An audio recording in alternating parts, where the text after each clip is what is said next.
আসসালামু আলাইকুম রহমতুল্লাহি ওবারাকাতুহু। আমি doctor Saidur Rahman Sayeed, ECG study and solve and treatment of the heart disease এই গ্রুপের অ্যাডমিন অ্যান্ড ফাউন্ডার।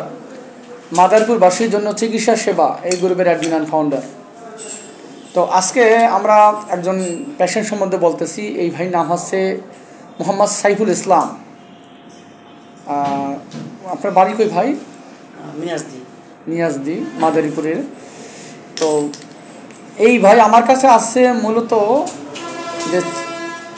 যে একটু ব্যথা করে, বুকের একটু ব্যথা করে, আর ওনার একটু কাশি আছে। প্রায় লাস্ট 1 ইয়ার যাবৎ খুসখুসে কাশি, কোনো স্পুটাম আউটপুট হয় না, স্পুটাম বের হয় না, উইদাউট প্রোডাকশন স্পুটাম। আর ওনার যে ক্লিনিক্যাল ফিচার, একটা ফিচার আছে যে ওনার ওজনটা কমে যাচ্ছে। তো এইটা আমার একটু সন্দেহ হয়েছে। নর্মালি ডায়াবেটিস মেলাইটাসের ক্লিনিক্যাল ফিচার রয়েছে। ক্লিনিক্যাল ফিচার আমরা 5টা ক্লিনিক্যাল ফিচার হিসেবে সন্দেহ করি, বলি। আপনারা নর্মালি সকলেই জানেন যে ঘন ঘন প্রস্রাব হওয়া, ঘন ঘন পানি পিষে পাওয়া, বা গলা শুকিয়ে যাওয়া, ঘন ঘন খিদা লাগা, নর্মালি এই 3টা সিমটম আপনারা জানেন। এইটাই মনে করেন যে ডায়াবেটিস না। এই 3টা ছাড়াও আরও 2টা ক্লিনিক্যাল ফিচার থাকতে পারে। ক্লিনিক্যাল ফিচার সেটা হচ্ছে যে ওয়েট লস, শরীরে ওয়েট কমে যাবে, আর উইকনেস। তার মানে আমরা 3টা পি এবং 2টা ডাব্লিউ দ্বারা ডায়াগনোসিস করতে পারি clinical feature of diabetes mellitus. 1 নম্বর হচ্ছে যে 3টা পি, সেটা হচ্ছে নর্মালি এইভাবেই আমি ক্লাস নেই, ডাক্তারদের এইভাবেই বুঝাই। ডায়াবেটিস আমি মেলাইটাসের উপর ক্লাস নেই, ডাক্তাররা বাংলাদেশের বাইরে অনেকেই ক্লাসগুলো করছেন আলহামদুলিল্লাহ। তো সেখানে আমরা যে ক্লিনিক্যাল ফিচার এরকম মজা করে বলি যে 2টা জিনিস, একটা হচ্ছে এ এবং বি। পার্ট 1 যেটা বা এ, সেইটা হলো 3টা পি: পলিউরিয়া, পলিডিপসিয়া, পলিফ্যাজিয়া। মানে পলিউরিয়া, ঘন ঘন প্রস্রাব হবে, ঘন ঘন পলিডিপসিয়া, ঘন ঘন পানি পিপাসা বা গলা শুকিয়ে যাবে, পলিফেজিয়া, বারবার খিদা লাগবে। এই প্রথম সেকশন এ। আর সেকশন বি যেটা রয়েছে সেটা হচ্ছে 2টা ডাব্লিউ দ্বারা বুঝাইছে ওয়েট লস অ্যান্ড উইকনেস। তো ওনার এই একটা ছিল যে সেটা ওয়েট লস, যে কয়েকদিন ওয়েট লস। তো এই ভাই এদের বংশে কারো ডায়াবেটিস নাই। এছাড়াও এই যে টিপিক্যাল ফিচার, এটাকে টিপিক্যাল ফিচার বলা হয়, এইগুলো যদি নাও থাকে তারপরে কিন্তু ডায়াবেটিস থাকতে পারে। যেমন টাইপ 2, আমরা 4 ধরনের ডায়াবেটিস থাকতে পারে: টাইপ 1, টাইপ 2, টাইপ 2। এরপর রয়েছে হলো জেস্টেশনাল ডায়াবেটিস, যেটা আমরা বলি যে মাতৃকালীন প্রেগনেন্সি থাকা অবস্থায় মহিলাদের যে ডায়াবেটিসটা হয়, যেটা আমরা জেস্টেশনাল ডায়াবেটিস বলি। যে এই রোগীর কখনো ডায়াবেটিস ছিল না, যখনই বাচ্চা গর্ভে আসে তখনই তার ব্লাড সুগার লেভেল হাই হয়ে যায়, এইটা বলা হয় জেস্টেশনাল ডায়াবেটিস। আবার দেখা যায় আফটার ডেলিভারি আবার নর্মাল হয়ে যায়। আবার কিছু কিছু রোগী হয় না, ওখান থেকে আবার কন্টিনিউ করে, সাধারণত এরা টাইপ 2-তে পরে কনভার্ট হয়। তো এই যে জেস্টেশনাল ডায়াবেটিস, আর একটা হলো বিভিন্ন ডিজিজের কারণে হতে পারে, স্পেসিফিক কজেস অফ ডায়াবেটিস, যেগুলো বিভিন্ন স্পেসিফিক কজ, কারো কোনো রোগ আছে, ডিজিজ আছে, হরমোনের প্রবলেম আছে, এই কারণে। তা আমার এই ভাই কিন্তু এরকম কোনো টিপিক্যাল ফিচার ছিল না ভাই, কিন্তু টাইপ একটাই শুধু ছিল ওয়েট লস। এইটা আমি সন্দেহ করছি, এবং এইটা যার শুধু আরবিএস দিছি, অন্য বড় কোনো টেস্ট দেই নাই, মাত্র 150 টাকায় টেস্টটা। এই আরবিএস দেখে আমার চোখ তো কপালে। দেখেন আরবিএসের অবস্থা কি, একটু দেখাই, আপনারা একটু দেখেন।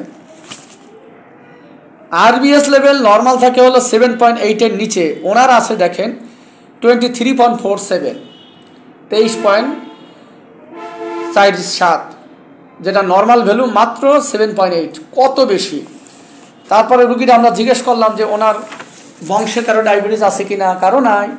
কোনো মিষ্টি খাইয়া দিচ্ছেন কিনা, মিষ্টি খাইয়া বা কোনো চিনি জাতীয় খাবার বা সুগার লেভেল হাই হয় এরকম যদি খাবার খেয়ে দিলেও এত বেশি হওয়ার কথা না।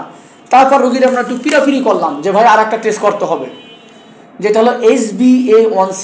এটা দ্বারা কনফার্ম আমি 100% ওনার ডায়াবেটিস আছে কি না। তারপর রুগীরা আমরা আর একটা টেস্ট, এটা টাকা দিয়ে না ফ্রি করাই দিছি, সেটা হচ্ছে ইউরিনের সুগার। এই ইউরিনের সুগারটা দেখতেছি 4+, হ্যাঁ 4+। তো দেখেন HbA1c আমরা উনি করতে চায় নাই, তারপরেও আমরা জোর করে করাইছি। উনি সন্দেহ না না আমার তো ডায়াবেটিস না, আমাদের বংশে কারো নাই, আমরা এই টেস্টটা যদি অন্য জায়গা থেকে করি আমাকে করতে পারেন। আবার সে মনে হয় হঠাৎ করে কী জানি মনে করলো, বলছে না স্যার তার দেন, আর একদম আবার রক্ত নিবে আমাদের এই এখানে যেহেতু HbA1c যেই রক্ত আছে সেই রক্ত হয়ে যাবে। ওনার দেখেন নর্মাল লেভেল থাকে মাত্র, ওরা যেই দিয়ে করছে রিয়াজেন দিয়ে সেটা 4 থেকে 6 পর্যন্ত। নর্মালি আমরা 6.5 এর বিলো দা 6.5 এর নিচে থাকতে হবে, সেখানে দেখেন 14.5, অনেক বেশি 14। তাহলে দেখেন কত বেশি, চিন্তা করা যায়। তো রুগীটা একটু দেখাই। জি আসসালামু আলাইকুম ভাইজান, ভালো আছেন? তো সাইফুল ইসলাম না, আল্লাহর তরবারি। হ্যাঁ, তা আপনি হলো বিদেশে ছিলেন, আপনি যে ডায়াবেটিস আছে আপনি জানেন? না, এটা আমি কখনো জানেন নাই। আপনার পরিবারে কারো ডায়াবেটিস নাই, বংশে কারো ডায়াবেটিস নাই। তো আজকে কিন্তু আপনার রোগটা ধরে দেওয়া হলো। ভয়ের কিছু নাই, যদি লাইফস্টাইল ঠিক মতো মেনটেন করেন আর ওষুধ ঠিক মতো খান।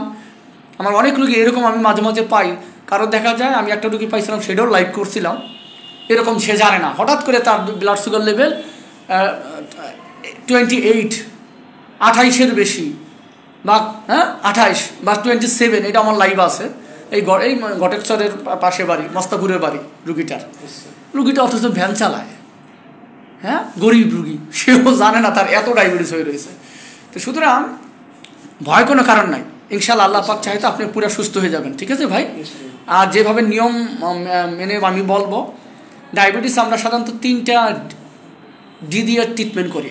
1 নম্বর হচ্ছে ডিসিপ্লিন মেনটেন করতে হবে। ডিসিপ্লিন বলতে আপনার সময় মতো খাইতে হবে, সময় মতো ঘুমাইতে হবে, সময় মতো এক্সারসাইজ করতে হবে, সব কিছু করতে হবে। আর 2 নম্বর ডি দিয়ে আমরা ডায়েট কন্ট্রোল থেকে বোঝাই, খাবার দাবার নিয়ন্ত্রণ।